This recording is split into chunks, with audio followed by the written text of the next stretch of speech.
Hello, Internet. Thank you once again for joining me to talk all things vertical drama. I found another wonderful actor who is willingly, I promise it's willingly talking to me, and that is the lovely Aland Brifkani. So, I know Alan is based in Canada, but I'm going to ask him now to give you, the Internet, a little more introduction about who he is and where he's based right now. Thank you so much. I'm so excited to be here. Thank you all for watching this. I am, like you said, based in Canada, but I live in Los Angeles.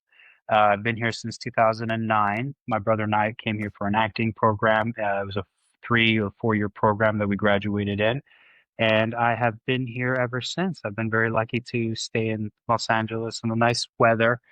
I was from Ottawa, which was very cold. So, yeah, I'm excited to be here and talk with you. That's quite a difference. So, can you talk a little bit about your childhood and sort of when you got to Canada and growing up there? Yeah, I had so we were I was born in northern Iraq. I'm Kurdish, and we fled Iraq in the early 90s during the Gulf War. And my mom, who's our hero, fled with us to Turkey. So she walked the refugee walk of the exodus out of northern Iraq during the Gulf War.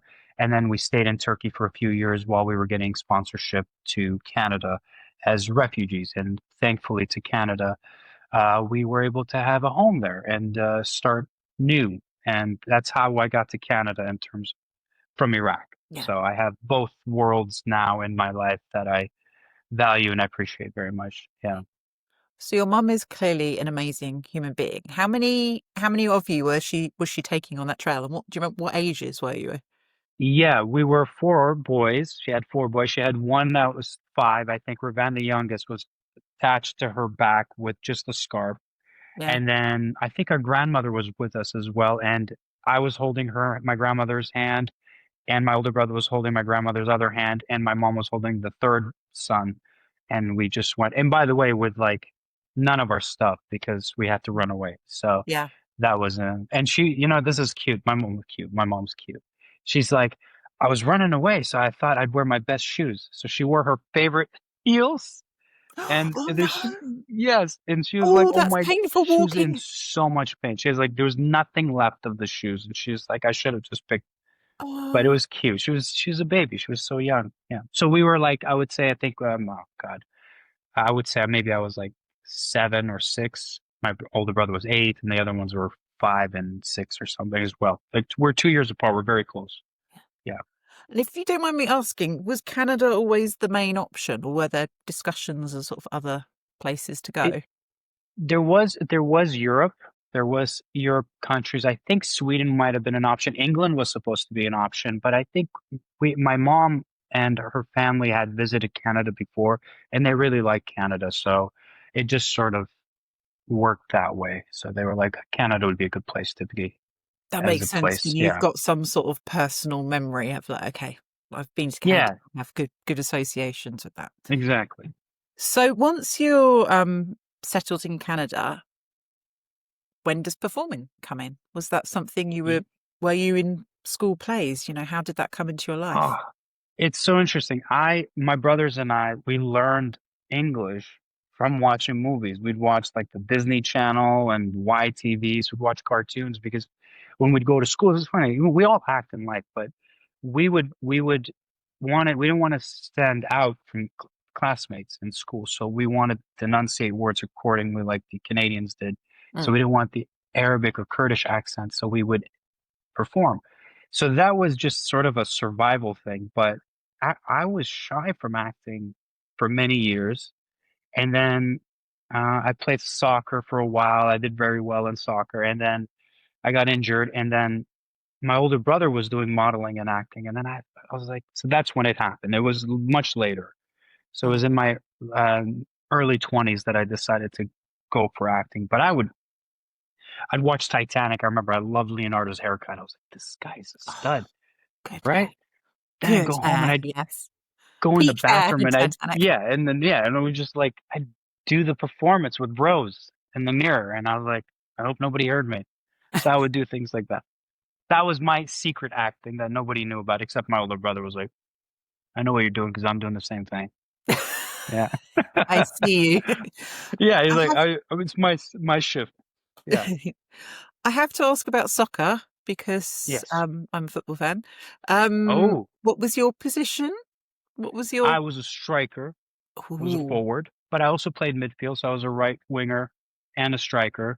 Yeah, so I loved soccer. I played it growing up in Canada, and yeah, it was. And then went to Germany. I played in Holland a little bit, and then I went to Germany. Yeah, I was lucky. I was very lucky.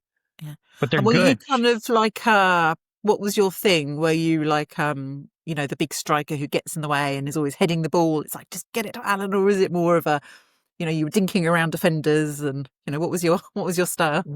Well, your level of like performances in Europe are very, very good. So I came from a lot of like South American players in Canada where we do a lot of step overs. We were during the Cristiano Ronaldo phase. But Fair enough. yeah. But when I got to Europe, they're like, put all that aside, that rubbish, and just play the game, move and be tactical. So that was a huge learning curve for me. And they're so good. Like your level of European talent is an eye opener. It's the Mm. big leagues for a reason. So that was fun and intimidating.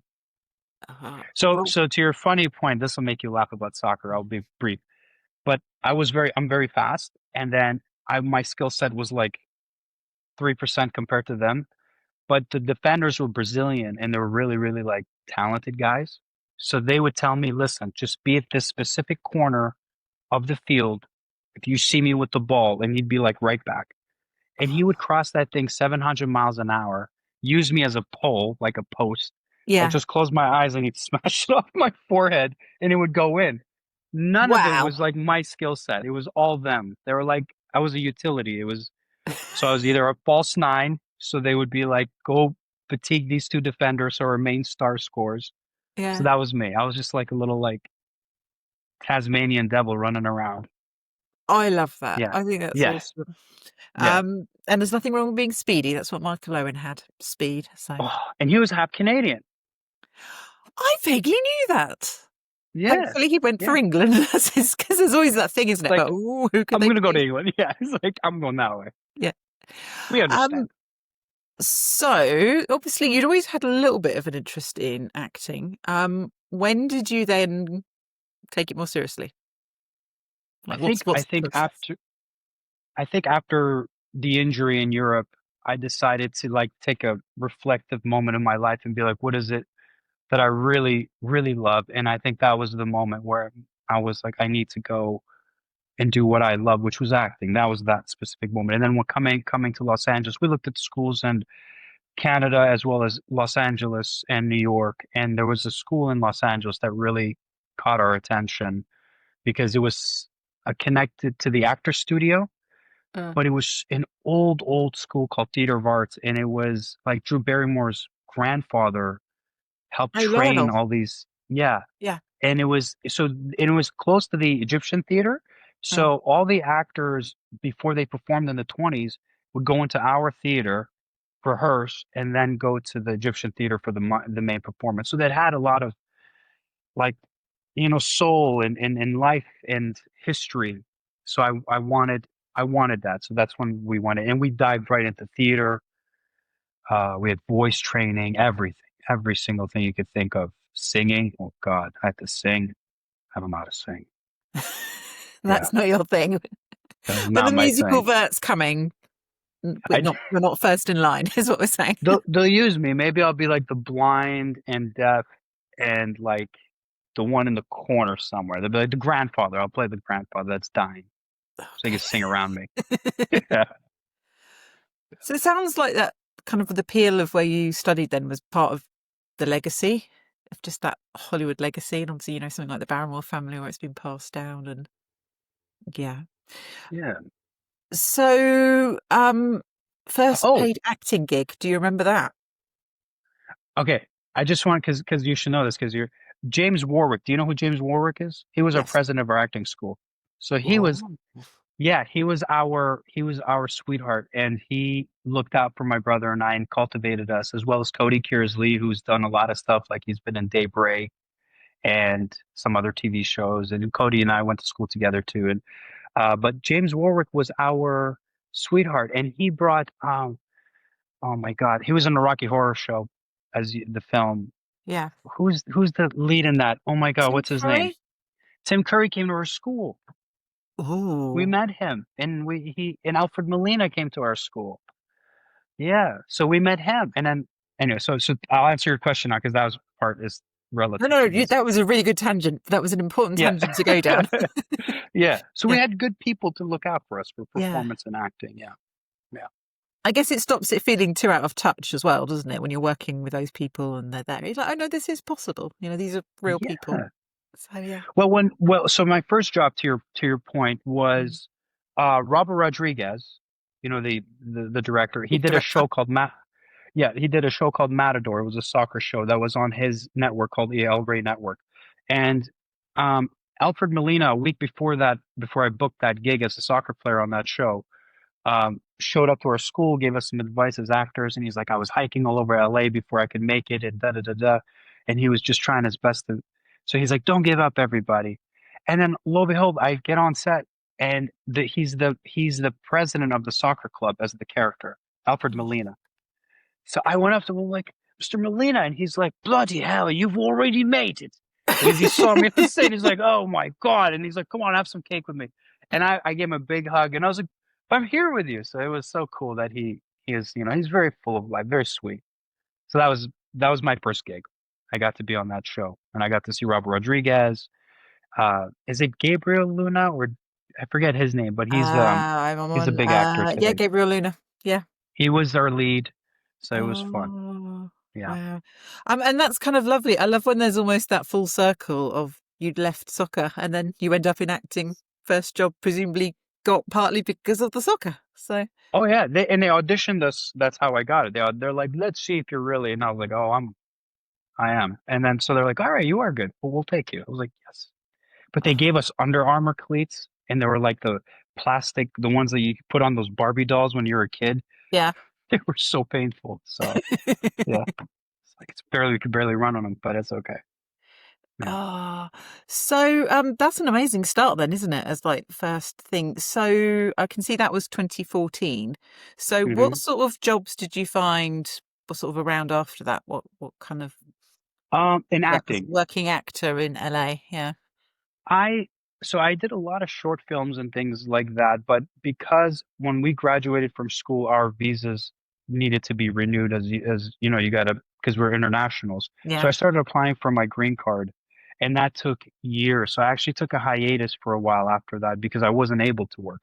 Yeah. So I had to work, which broke my heart in the sense because I worked for a company, this private gym, which had everybody there, like Shia LaBeouf, Chris Pine, Zachary Quinto, Zoe Saldana. I would see these people on a daily basis, but I couldn't work. So I was like living vicariously through them, and it was they were so kind, they were so generous. But Shia used to give me a lot of pointers about acting, and he was very generous with his stuff. And I know his world is a little different, but at that point in his life, he was Chris Pine too was really sweet. But so to answer your question, I couldn't really do anything, and that was a difficult time in my life other than work for the company. Mm, Um, but they gave me hope. They gave me a lot of hope because I was like, I can't give up. I can't give up. And then when I got back into it, I completed my green card, thankfully, and then I just took every job, mm. which I looked up for you. I was like, what was my first vertical? And how did it come? And it's Affinity Under Darkness, Yes. and Carol, the director, and Gray, who were so amazing, they offered me the gig of the Werewolf King. And I didn't know what these were. And so I loved getting into character because we were Yeah. trained. So I was like, oh my God, I'm gonna play a werewolf king. I don't know what verticals are. I don't know what this. Yeah. I just know I'm playing a werewolf. So I went into studying. I watched every horror film I could. I watched werewolves. I had two huskies, so I was like, okay, they have a raspy voice a little bit because it's a husky. So I get on set and it's my scene, and I'm like, son, I did like a werewolf thing, grunting, and I remember she was like, she's like, oh God. I didn't know I wasn't supposed to actually be a werewolf. So she came up to me. She's like, and she's so sweet. She's like, Aland, you're not actually a werewolf. I was like, I'm not. She's like, no, you're just you're wearing a suit. You're a king. I'm like, yeah, I was wondering about that. So she's like, just do a normal voice. Talk to your sons. I was so embarrassed. I was like drenched in sweat, and I understood what verticals were. So it was just kind of like a fantasy, but you weren't actually like grunting and going. "Rrr." So that was my intro, and Carol was very sweet about it. So she took it easy on me.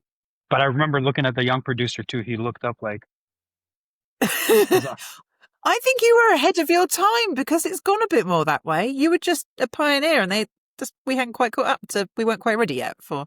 yeah.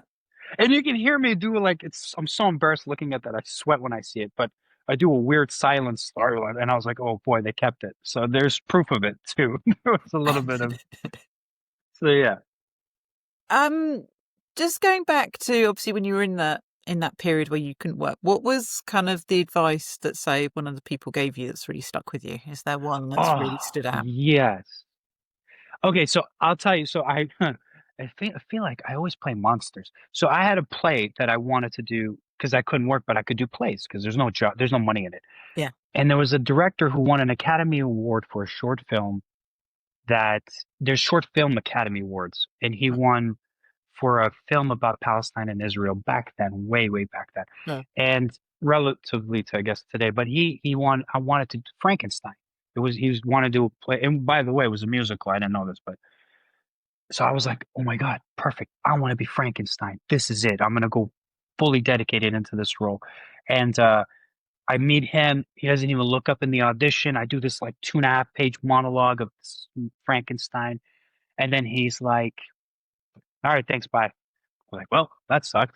And a couple of days later, he calls me and goes, I want you for the role of Frankenstein. Come in. I want to meet you again. And I was like, sweet, I got this. And I'm thinking it's the Mary Shelley thing. And I'm going to go ham in this thing. And he goes, I want you to play Frankenstein, the monster, not the scientist.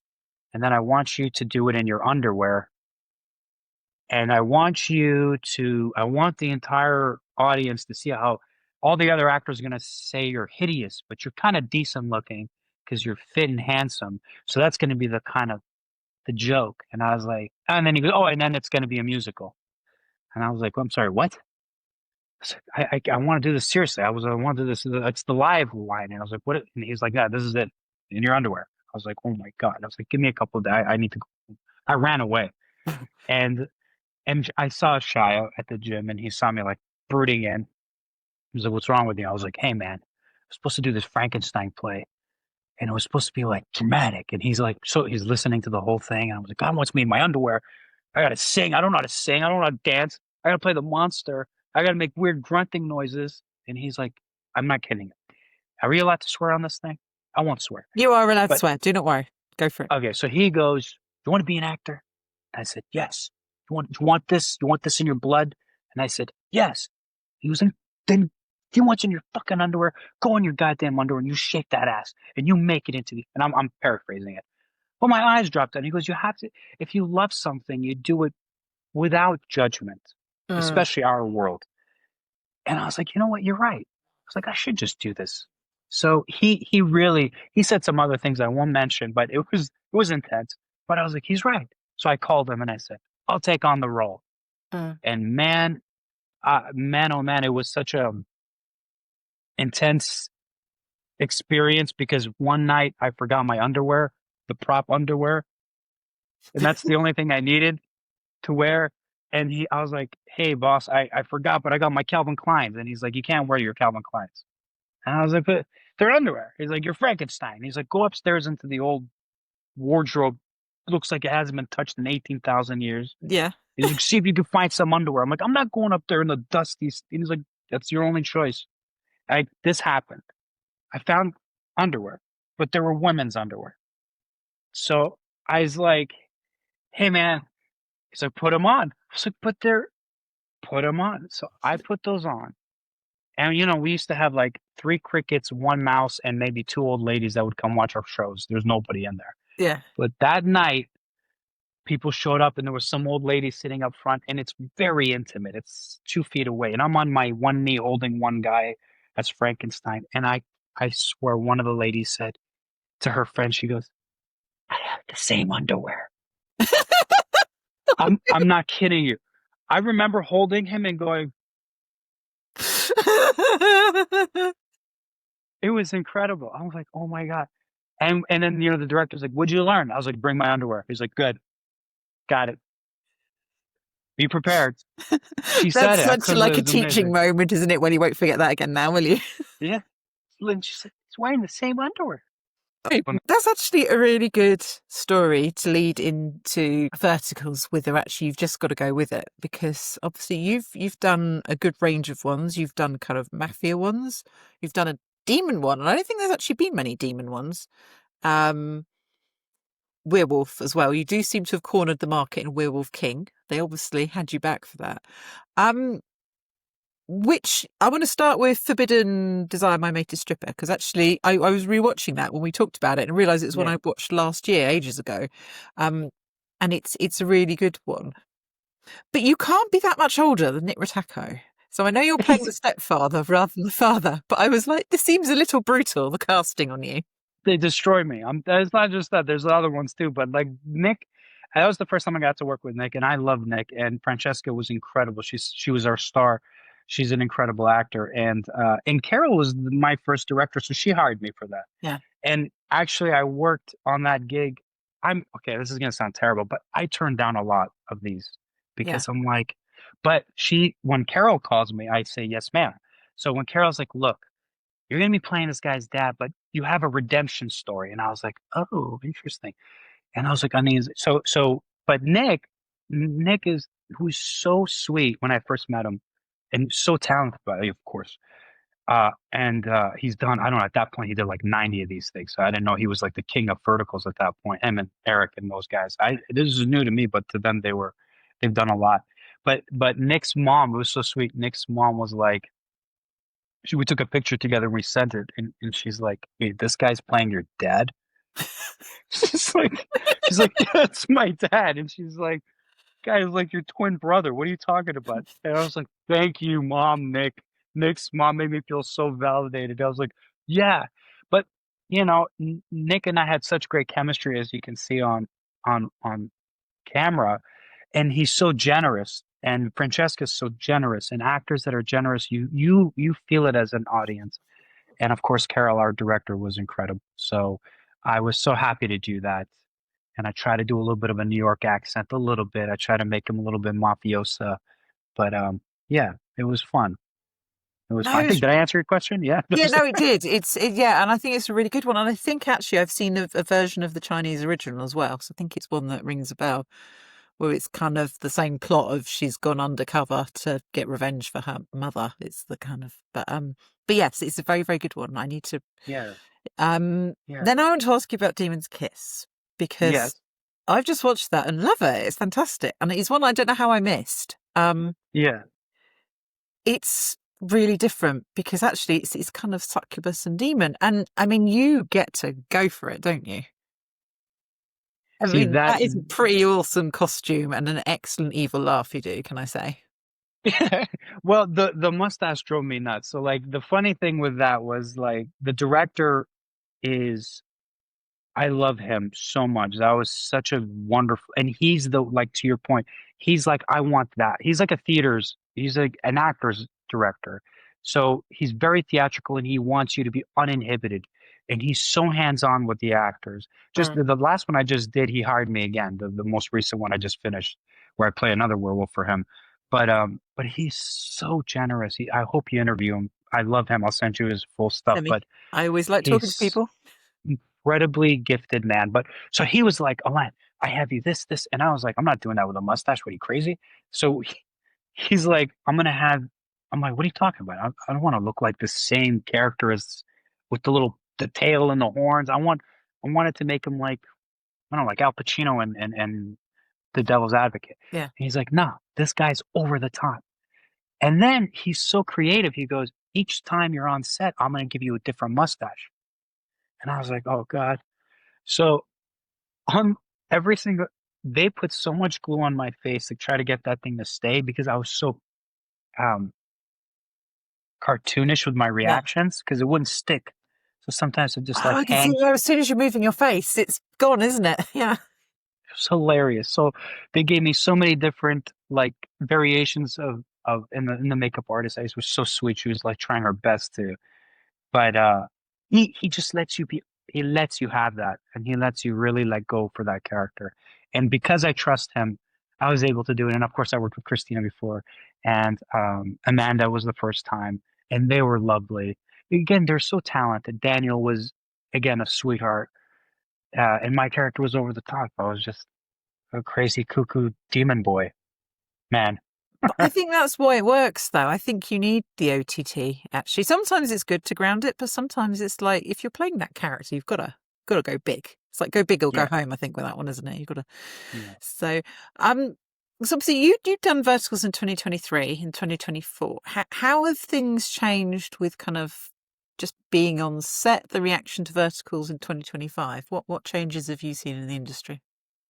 I think that's an amazing question because I have my management team are like, you know, they have all recurring or in film industry clients. I'm like their puppy that's trying to segue into it. But now they were when they started to be like, wait a second, what's this vertical world thing? And it popped off in exactly those years that you mentioned. It made a stamp on the industry for itself, and it opened its own environment, its own world. And the differences I've seen is I love its variety. It's sort of opened up like to everything, every variation or version you can think of, and it put a lot of these actors on the map in their own world. Like you've got the TV guys, you've got the film actors, and then you have the vertical world. And you have to commend them for that. You have to commend these actors for taking on this new like platform and creating their own identities, their own creativities. They're doing their best with what they have. So I find that the vertical world has definitely become it's a standalone and respectable genre medium now. It's not like, oh, I heard about that thing with the werewolf, or oh yeah, that's they're paying attention now. Now they're paying attention. So luckily we some of us have been able to get some of these gigs, but some of these wonderful actresses and actors they've kind of concreted their position in this medium, and they've so to your end to point, the productions have gone better, more funding in the sense of ideas, creativity for writing, the versions of actors and directors that I've been noticing, I love. And you know, it's so sweet. I love that they give people the opportunity. Like, you know, it's hard to get. Like, I was hoping after the Matador thing, I was gonna, like Robert Rodriguez was saying, you know, that kid's let's put a mask on his face because I want him for season two. And I was like, yeah, I'm going. This is what I'm supposed to. And then it shuts down, and you go, well, McDonald's it is. But verticals, they give you that opportunity. They're like, hey, kid, here you go. And I love seeing that. I love seeing the actors take a chance, and they're nervous and they're scared, and but they do it. They do it, and they give them that opportunity. And you never know who's going to be a star in them. So I love that. I love that. I love optimism. I love hope. You know, especially in our field. I think you've got to. Yes, you've got to Yeah. focus on that. I wanted to talk actually because obviously, well, the most recent one that's come out, or at least on IMDb, is Magic X Fangs and it's such a good title. Okay, Magic X colon Fangs and Claws both besotted with me. I mean, oh, I love these titles. Whoever's come up with that. And yes, you are a Werewolf King. Um, I feel we need more of you in that kind of role because you kind of reminded me, okay, of like the British, okay, Ray Winston. I love you. Thank you. And I'm like, Sexy Beast. yeah, I feel like we need to go in that direction and have your sort of character as almost because I know often it's like the lead and the love story is the thing, but actually more of that kind of character. I can see you doing that now, but that's what you were channeling for that in me. I love that. Thank you. You know, see what you say. What I find it so interesting when audience or someone as well aware as you are to say, "Hey, kid, this is what I see in you," and I love that because I don't know what I hate seeing myself on camera. I get mortified, as Mm. every actor mostly does. But when you're like, you know, like Ray Winstone is him and Tom Hardy or Michael Fassbender, they're actors that kind of mold into something, and you want to emulate, not emulate it or copy it, but you want that essence, you want that spirit because and again, Zhao hired me for that. The one that hired me for the demon role hired me for this one. So Yeah. he's like, no, no, I know which king we need for this guy. And so I appreciate you saying that. That's really it was a fun role. And you saw the actors; they were amazing in it. It's Yeah, really great one. I mean, I yeah, have a lot of. I mean, the main person I know is JT Garcia, who's brilliant in everything. So so sweet, generous, big-hearted. JT was so big-hearted. Emma was so sweet. So I think I had 2 days to get the entire my whole role was compressed in 2 days. yeah, So it was a lot of dialogue. And I felt so bad with Emma. I was like, I kept mumbling my lines with Emma, and I was like, Emma, I swear I'm a professional. She's like, don't worry about it. You're fine. But there were days where I just stare at her and I was like, I don't know what to say. How you doing? She started yeah. laughing, but she was just so generous and understanding. So I appreciate her for being like that. And Vicky too. Vicky was amazing. Yeah. So yeah, because I was thinking one of the obviously the challenges now is obviously we've I guess is how do you widen out verticals and bring in more genres. So this is kind of I want to like put a peg. Let's remember Ray Winstone. We'll come back to that, and then I also wanted to talk about what's the one the one about regrets, which is Oh yes. again that's a popular Chinese story I've seen before about Yeah. dreadful husband, but as an actor that's quite different, isn't it? Because if you think about the other stuff you've done, it's kind of quite over the top and big, and that's much more. I mean, it's Okay. heartbreaking that story, really, and what Yeah. unfortunately that character goes through because of the manipulative new woman.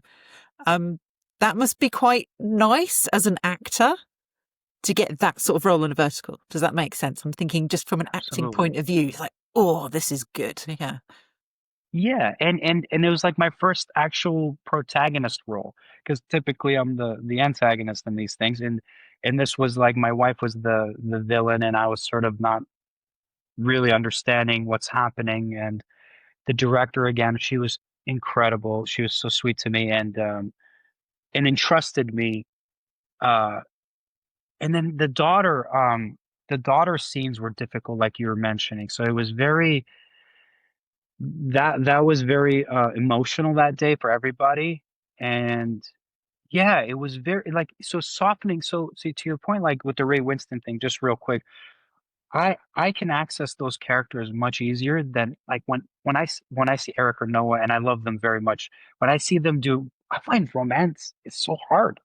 I have like I get shy, maybe. I don't know. I remember in Forbidden Desire, like when I had to kiss my colleague, it was the first time I kissed anybody on in my history of my acting career, and I was like, and I remember Carol was so sweet. She was like, "Can you show some emotion?" Like, and I was like, "Oh, I'm not." She's like, "Yeah, like show like you care." I was like, "Got it," yeah, because I don't know how to do it. I do the Ray Winston thing. I'm good yeah. at that. So to your point, like I was like, "Oh my God, this is me. I got to be vulnerable. I have to just be smaller and be like it hits deeper." And I Mm. love that. I love those things. And again, it's a challenge. Like you said, for an actor, it's a challenge to always just how do I not sleep at night thinking about this character? And when you really, what I find, because it's a collective, when you really care about your director and your colleagues, you want everybody to succeed. So it adds another layer of value for you to perform. Yeah. And yeah, you're fantastic in it. So I Thank guess my question where I'm going here is kind of going forward, and that I think we'd all love to see wider range of stories, which is why I come back to that because I think we need a kind of sexy beast, basically, is what I'm thinking. That movie, you. Yeah. because I can see it's not a million miles away from Verticals. It's not a million miles away from the Mafia. Um, And I think people are ready for not everything has to be a love story, and there could be a really good, just like character piece there with all Yeah. the tension, all the drama, all the, bum, bum, bum, bum, bum, maybe the dopamine hit with, Mhm. he gets his redemption or he solves whatever the thing is at the end. Mhm. But I basically, what I'm trying to use this is a pitching thing. Like I want an I action love it. mafia kind of gang vertical with you as the lead, kind of overcoming stuff. So I've just put that out there now on the Yeah. internet now. It's so cool. And thank you. I love that you're doing that. And they're maturing. What you're saying is we want to see a maturity of these things, and they are. Like stories are so important. And I love you had an interview with a wonderful actress, and you spoke about Shakespeare comparison to Mm. verticals, and totally like there are those essence in these worlds, but now as as from your perspective, you're seeing you want a growth and you want to see these characters stretched and molded a little bit more than your typical successful ones. I call them the formula that works, which the studios do, TV does, Mm. verticals do. Those things work. That's but yeah, I'm with you. I'm so thankful that you see that because that's kind of my objective in my career as well, is to be, hey, throw a curveball at that kid. He could do it. He could try to do it. That's what I want. Yeah. So I'm open to that. I'm opening to work with you. You could be my boss. Write me a paragraph. I'll do it. Right. Do it in this house. We'll work it out between us. We've got a Yeah. plan. We've got a pitch we need to work on. Pitch it. Pitch it to one of these real short. I was like, we worked with that kid before. Yeah. Maybe we'll give him a shot. Yeah. So the other thing I know about you, and I know a lot of people in verticals, is you kind of also fill your soul with creativity with external projects as well. So everyone should go to your Instagram because you're very helpful on your Instagram because you link it all there so that everyone can find it. But in particular, right, there's several ones to look at, but the one I really wanted to talk about is, I'm just bringing it up. So I remembered Safer in Iraq, which is 8 minutes, short film that just goes pff, because it's one of those ones where you think it's going one way and it goes another and it makes its point brilliantly. Could you just tell me a little bit more about the genesis of that and how that came to be? Yeah, so that was a very close project to my cousin, who's also a film director. So my cousin and I have a lot of like parallel worlds. His name is Cordo Doski, and by the way, he just did a documentary that was in Toronto Film Festivals. It won. It's about a Swedish soccer team that were Swedish players that were refugees that got into the Swedish professional soccer team, and it is now on Amazon Prime, and it's called Del Kurd. So Wow. he's a very intimate he's an intimate director who really puts detail and focus into his films and work. So he wanted to create the series, and he has, and that was our pilot, and it was about these Kurdish Iraqi actors who want to get into the industry, but they're so typecast that their lives get twisted all over the place. So when he approached me, he and I have been living here, but we didn't see each other that often. But he was like, "Look, I got an idea where you play yourself," and I was like, "No," and he's like, "No, no, no, listen to me." He's like, "You're gonna play yourself as an actor. You're gonna be a successful actor because you look the whitest out of all of us as Kurds." And I said, "No," and he's like, I kept just saying no to him, and he knows he's like, and he just continues to talk, and he's like, "Trust me, it's gonna be great," and I was like, "No." So I was younger and cocky and I didn't want to. And he's like, just trust me. And we did it. We did it. And he said, it's going to show people that you can speak Kurdish, and it's going to show people that we can. And then it blossomed. But then, and I love him. He's going to watch this, probably kill me. But I was telling him, I'm like, let it out. Like, ex- we did this years ago. He wouldn't. He's like, no, I got to tweak it. I got to tweak it. I'm like, just let people see it. Put it on YouTube. He's like, not yet, not yet. And then you saw it, not really, he just recently released it, and it had really great reviews and people loved it because it was a good idea and it was a great, it's true. That's what happens when you get typecast in this industry. Yeah. Yeah, no, I will thank you because it sounds like you talked him into putting it up on YouTube. So good job because Yes. yeah, Yes. it will stay with me that one. It's very good. It Um, was. It was fun. so Going forwards, what do you have coming up? What are you looking forward to? What projects do you have on your slate? Well, I just worked on Monday with the most incredible team, of mostly female directors, producers, and writers, and I love them so much. They gave me this role. The film's called Mr. Perfect. Oh, are you Yes, Mr. Perfect? Is that I you? certainly that would be I. And they Oh, threw this nice. golden like gift to me, and I worked with them on Monday, and I'm so thankful to them, and I can't wait to share that with you all. It is a treatment film, so it's going to be a short film, but they want to turn it into a big budget thing, and I think they have something incredible. Mm. But it's a really wealthy guy who has an interesting. He's it's. I don't even want to give. I'm not going to give any. Don't It's give just anything so away. Don't yeah, get yourself in trouble. yeah. It is just. It's called Mr. Perfect, and I'm on like the moon because It's oh, it was the best. It's your Ray Win. It's what you just. It's Mm. that guy. You'll like it, and I hope. But that's. I just completed that. I have a detective role coming up, where I play Mm. sort of like the Seven, Brad Pitt and Morgan Freeman. But I'm Nice. contemplating. I don't know yet because I don't know. I might do it. I see. This is the problem with me. That I'm now you're in my soul, so I'm going to share it with you. Director's gonna be like, I thought he said yeah. But I don't know. We'll see. And so I like roles that really that make me like I don't know, just go crazy and I can't sleep and I have to constantly think about it and Mm. write it down so there's those projects and I think I've auditioned for like 12 verticals this last week. They're all, and by the way, so to your point about me as a lead, I audition for the leads and then the client will tell the producer to tell me, let's play the bad guy. And that's why I turn them down. So they're like, he's great, but make him the bad guy. That's literally what it is. They're like, hey, Alan, would you mind playing the bad guy? And I'd be like, no. Then I say no. And I don't mean it in a mean way. I was like, I want that challenge. I want to be challenged.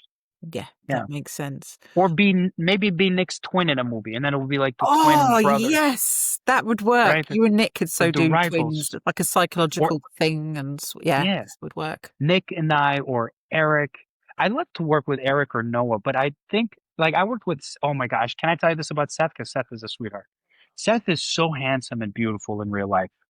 Like when you see this gentleman in real life, and he was so generous as well. He was our lead. And I think I did one with him. I was his uncle. Mm. And there's a scene, and Carol hired me for that one too. But we couldn't stop laughing. This is the problem.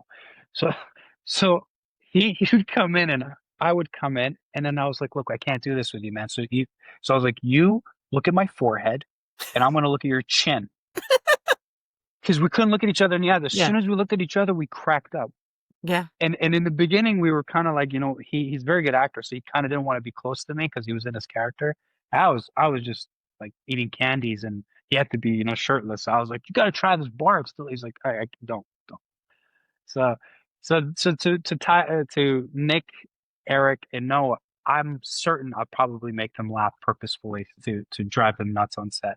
I do that. I'm very silly on set too, so it's not good. It's not good, but I've been better. I've been better. Yeah. oh, but yeah, it's, I suppose the other thing though is everyone's like vertical sets are so intense. You need a way to just lighten it and kind of keep Yeah. everyone motivated, when you're going into long days. And yeah, there's a way of keeping Yeah. energy up, isn't there? Oh yeah, yeah, it's important. But they're just I hear so many good things about them and I want to work with them. Like I want to know what it feels like to be on set with them. I I, Mm. I find that very unique in our what we do. It's the energy that you get off of somebody because then it's like you prepare yourself and then you come on set and it's something different. The director, everybody. Yeah. Um, you're clearly surrounded by lots of talented people. So obviously, you're talking about your family and people you've regularly collaborated with. Is that something you would do? Are you interested in writing or directing or producing? Kind of, does that capture your Yeah. interest? Thank you for asking that. Yes, I have actually my dream is to write a story about my mom and her journey. So Oh, I've written, and I've actually had her, and it's very difficult for her, but she's recorded voice. recordings of each of her stages of her life because I want her to write a book for women to just, she's a hero to women. To me, she's my hero. And I think she's a hero to my brothers as well. And she's the most beautiful human I know. And her Mm. name in Kurdish and I think in Arabic means forgiveness. And she's Mm. just this brilliant woman, and she's just gone through the entire, like, she sacrificed everything. So I have this dream of her making a movie. My that'll be it. That'll be my biggest project in life, is that I direct and write this film of my mom, like a biopic of her life from beginning to where she is Mm. today. Because I think it'd be great for women. I think it'd be great for her, so she feels like, hey, I accomplished. Because she's been through so much that sometimes she feels like, and I'm like, you're a hero. You saved 4 boys. You turned them into men. One's a doctor, one's a director. Well, I'm an actor and 2 actors, and the other one's a great designer, and everybody's done so well. And I love you, moms. Their moms we It's need kind them. of trying to show her, I guess, how you all see her, isn't it? Of like, you need to understand this is how we see you. And I'm guessing she can't see that herself because you can't, can you? Yeah. And you need to, yeah. Oh, I really hope, yeah, I really hope that happens. Yeah.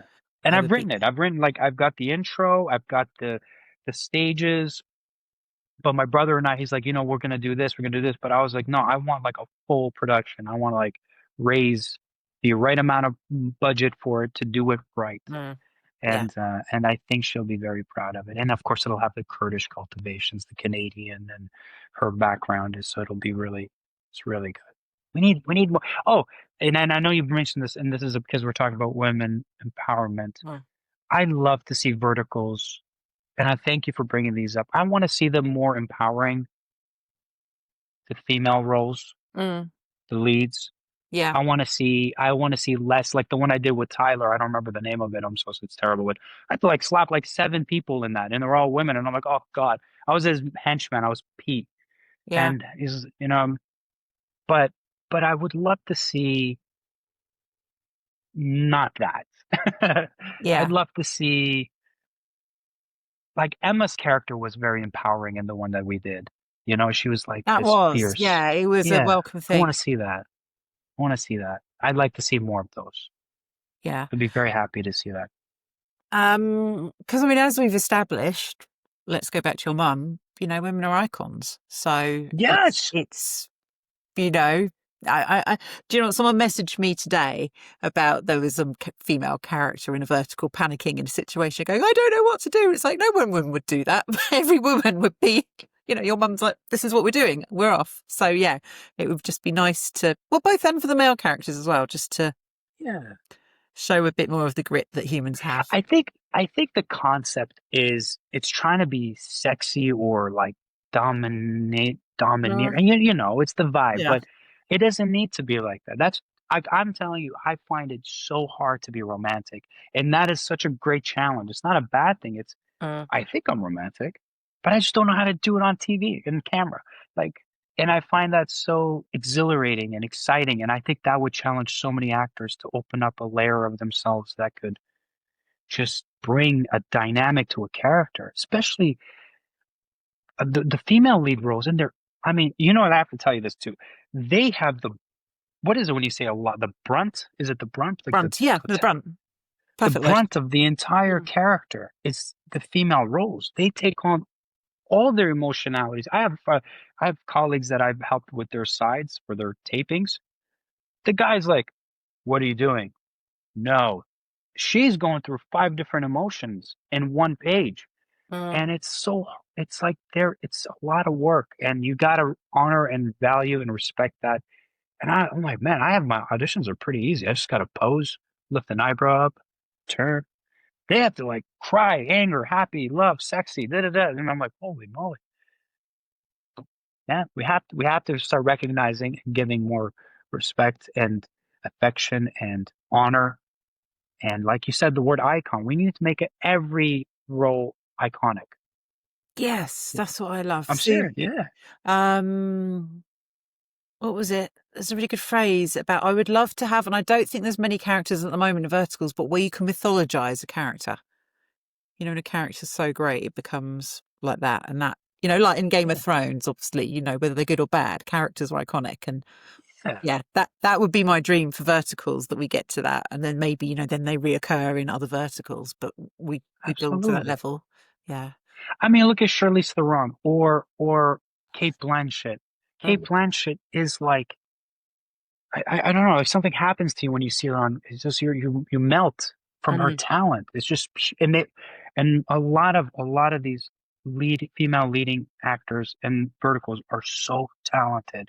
Mm. If you just go here's the script, here's the thing that you need. I mean, it's amazing. It's amazing because they have that range. Oh my God, you should see them on behind the scenes when they're getting ready for their roles. You're just like, you can't help but admire them and go, damn, they're so talented. They're so talented. Yeah, they deserve that. Thank you Yeah. for that. I have to Yeah. ask now, what's your favourite thing about Verticals? Just everything. What's your favourite thing about it? Just and being able to create a world that is in the imagination. I think that's so it's magic. It's like make believe. And it's what we do. It's what actors being able to perform in the given circumstances and someone allowing you to do that is so majestical. It's beautiful. Could be a small role, could be a big role, but it has that impact and it's exhilarating. You get home, you're like, oh my God, do it again tomorrow. Can't wait. Yeah. And then Yeah. finally, okay, final question. I'm not going to ask you about actors because I think you've told. What are your favourite all-time movies or TV shows that you go back to? What are the ones that? Ooh. Okay, so I love actors like I like watching Paul Newman's work for for charm. When I Um, watch him, I'm like he's really I watch Brando for depth. Marlon Brando for just he never looks like he's acting. mm, Neither does Paul Newman. His wife, Joanne Woodward, is incredible. Um, I watch old films. I like classic films. I love Alfred Hitchcock films. So I watch those things. In TV, that's a tough one. Obviously, I love The Office is fun, Seinfeld. I love Larry David. Curb Your mm, Enthusiasm to me because he's just real. Um, but yeah, it's favorite movies is all of them. All of them. I love everything. I love horror films. I yeah, just watched um the other day I watched Psycho. Oh, The Fog. Have you ever seen The Fog? yeah. Once a long time ago, I had a horror phase Jamie. where I watched all the classics. It's so great. And it's like I don't know, I had to watch I watched American Psycho the other day with Christian Bale because I was trying to get into this character and I was watching everything. Oh, so what about you? I'm sorry, I'll ask you, what's your favorite thing? Michael Mann, Last of the Mohicans is up there. Spielberg, my choice is unusual. Empire of the Sun. It's Because a beautiful sometimes I film. think it's when you see something at the right age that it blows your mind, and that blew my mind as a child slash a teenager. Um, Terrence Malick. I can't remember what the name of it is. The one with Jim Caviezel, where it's set in the Pacific, and the whole movie's basically like a poem. There's a Second Is World War one.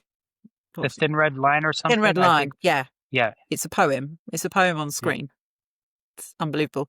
Um, Yeah, so I kind of like those, but obviously I love my rom-coms. I've Chasing yeah. Liberty and 10 Things I Hate About You and all that. I've I always love watched. Tin. I'm a big sci-fi person. Terminator is the best movie ever made. Aliens is brilliant. So I agree. I think that's the thing of we all watch a lot more than people realise. Rebel Yeah. Without a Cause. I love Rebel Without a Cause. So Yeah.